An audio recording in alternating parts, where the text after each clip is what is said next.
Welcome छोटे superstars. ये है कहानियों का जादूघर जहाँ मिलेंगी रोज नई नई कहानियाँ। तो सब्सक्राइब कर लो जल्दी से। ये है हारून आबाद। यहाँ के लोग बहुत मेहनती और मिलनसार हैं।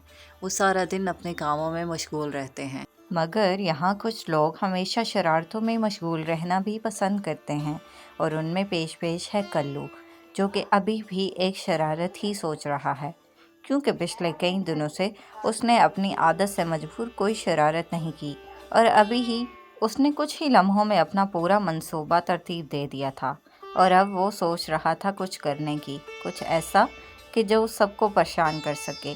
इसलिए वो चिल्लाने शुरू हो गया, अरे बचाओ बचाओ, कोई मुझे और मेरी बकरियों को बचाओ, यहाँ शेर आ गया है, शेर मुझे और मेरी बकरियों को खा जाएगा, कोई हम दोनों को बचाओ।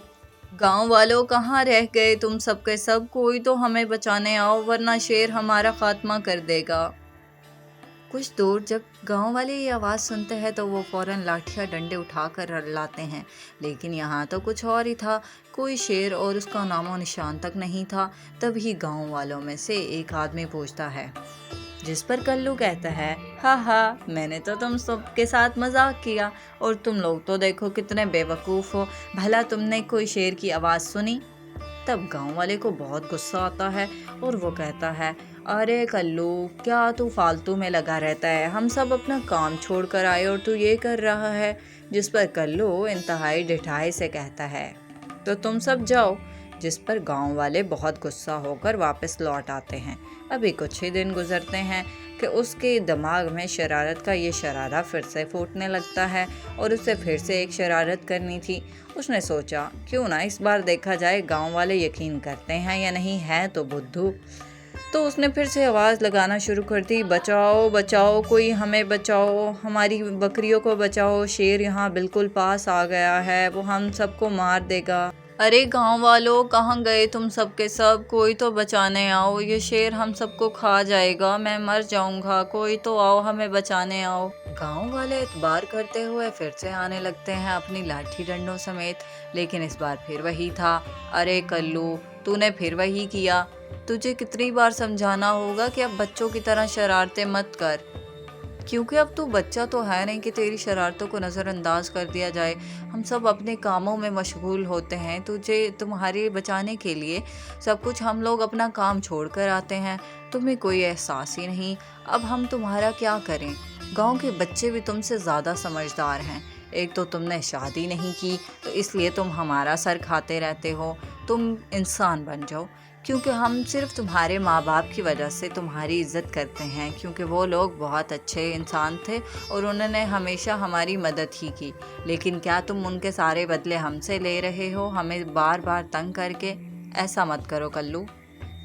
देख कल्लू, तो इस अम्मा जी को ही देख ले, ये सिर्फ तेरे लिए इतना भारी डंडा उठा के लाई हैं कि कहीं तुझे कोई नुकसान ना पहुँचे, और तुझे कोई शर्म हया ही नहीं। हालांकि इनके घुटनों में इतनी दर्द होती है, वो तो बेचारी उठ भी नहीं सकती।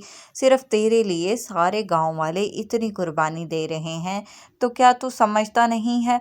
और वैसे भी जब तूने इतना बड़ा झूठ बोला है पहले भी, तो तुझे कोई एहसास नहीं हुआ और अब फिर से तू वही कर रहा है। लेकिन देख ले कि जो सच्चाई होती है ना, वो एक दिन खुद ब खुद वैसी ही बन जाती है, और जब वो सच साबित होता है तो कोई हम पे यकीन नहीं करता।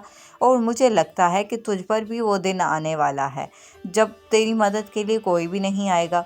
तो प्लीज़ ऐसा दिन मत ला कि हम सब तुझे तेरी मदद करने के लिए बिल्कुल आए ही नहीं। अब आइंदा ऐसा मजाक मत करना। लेकिन कल्लू को तो मानो कोई फ़र्क ही नहीं पड़ता था। वो अभी उनके सामने खड़ा होकर ही अगले नए मंसूबे के बारे में सोच रहा था कि नेक्स्ट टाइम इनको कैसे तंग करना है। यही थी कल्लू की आदत, वो हमेशा अपनी मन मर्जी करता। किसी को उससे क्या तकलीफ़ पहुंचती है या किसी का काम रुकता है तो इससे उसको कोई फ़र्क नहीं पड़ता था। वो अपनी तरफ से गांव वालों को बेवकूफ़ समझता और हर दफ़ा उन पर यह साबित करता कि वो उसकी बात मानकर बेवकूफ़ी ही करते हैं। अभी भी गांव वाला लगातार उसे समझाया जा रहा था कि वो इंसानों की तरह अपना रवैया बदल ले, वरना एक दिन उस पर बुरा आएगा और कोई भी उसका यकीन नहीं करेगा। لیکن کلو تو جانے کوئی فرق پڑنے ہی والا نہیں تھا، اس کے کانوں پر کوئی جوں تک نہیں رینگتی۔ گاؤں والے کچھ دیر تک بولتے رہتے ہیں اور پھر جب کوئی جواب نہیں آتا تو خود ہی غصے میں واپس چلے جاتے ہیں کہ اس کا کچھ نہیں بنے گا، مگر وہ یہ ٹھان چکے تھے کہ آئندہ وہ کبھی نہیں آئیں گے۔ ابھی محض کچھ ہی دن گزرے تھے کہ ایک شیر دور سے چنگھاڑتا ہوا آیا اور یہ کلو کو بھی دکھائی دے گیا۔ کلو اس سے بہت زیادہ خوفزدہ ہو گیا اور اس نے آوازیں دینا شروع کی، ارے گاؤں والو، سچ مچ کا شیر آ گیا، میں آئندہ ایسا کچھ نہیں کروں گا، مجھے بچاؤ، مجھے بچاؤ، میں آئندہ ایسا کچھ نہیں کروں گا، میری بکریاں کھا جائے گا اور مجھے بھی مار ڈالے گا، تم لوگ مجھے بچاؤ، گاؤں والو کوئی تو آؤ۔ لیکن اس دفعہ اس کی اس آواز کا کسی پر کوئی اثر نہیں پڑا، گاؤں والوں میں سے کوئی ایک بھی اس کی مدد کو نہیں آیا، جبکہ شیر کی تو مانو پارٹی ہو گئی۔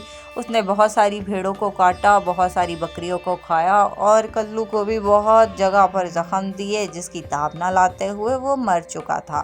تو بچوں، اس کہانی سے ہمیں یہی سبق ملتا ہے کہ بار بار بولا جانے والا جھوٹ ایک دن جب سچ ہوتا ہے تو کوئی بھی ہم پہ یقین نہیں کرتا، اس لیے کبھی جھوٹ مت بولیں۔